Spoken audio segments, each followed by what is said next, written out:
So what is just non-political culture that you think people should be exposed to? This is what I want to end on, something fun. I don't know, maybe this is not the right audience for it, but anime. Here's the thing that a lot of right-wingers still need to understand about anime is that it is not a genre, it's a medium, right? So it is not in the same way we see American film. There's horror, there's thriller, there's adventure, there's fantasy, all these things. Anime is not a genre, it's a medium. So within anime, you're gonna have fantasy, you're gonna have sci-fi, you're gonna have horror, you're gonna have more inappropriate things.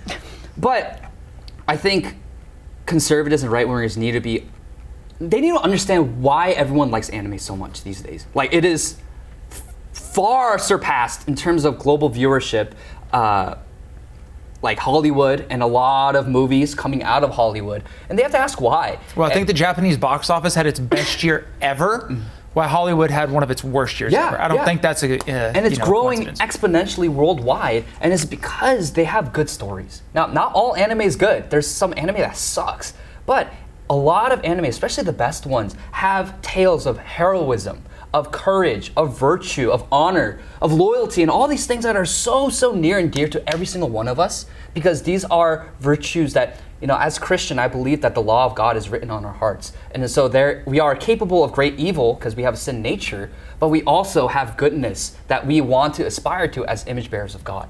And so these themes of loyalty, of honor, of virtue, of courage, all these things are things that really motivate and galvanize us. And so they're one of my favorite animes. This is really popular these days, called Frieren, Beyond Journey's End. And there's a character in it called Himmel the Hero.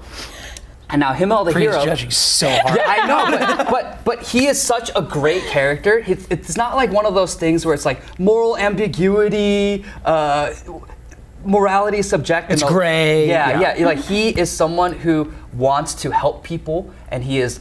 he's a funny guy while he does it, but his character literally has real world impact, where there are people who, put out mall fires, who stop stabbings on subways because they were motivated by Himmel the Hero. And when asked why they did what they did, they quote characters in the anime saying, this is what Himmel the Hero would do. So all that being said, I think we need to understand the impact of anime and why it's so popular, and we can't just dismiss it as, oh, it's just childish East Asian cartoons. Childish. Potentially. I mean, maybe if you see a lot of the crazies who are a little too obsessed with anime, I get it. There's like a stigma there, I get it. But that is a piece of art and media that I think a lot of right-wingers are dismissing, a lot of conservatives, especially I think the older ones, not so much the younger ones. I think Gen Z has really tapped into anime, but they're dismissing because they're like, oh, it's weird, they have weird themes, weird messages, weird stories, and it's just childish cartoons. Like, no, some of the greatest works, even in American cinema, have been animations, namely Prince of Egypt, like one of my favorite films of all time. So that is something I believe that we should tap into more and understand why it's so popular.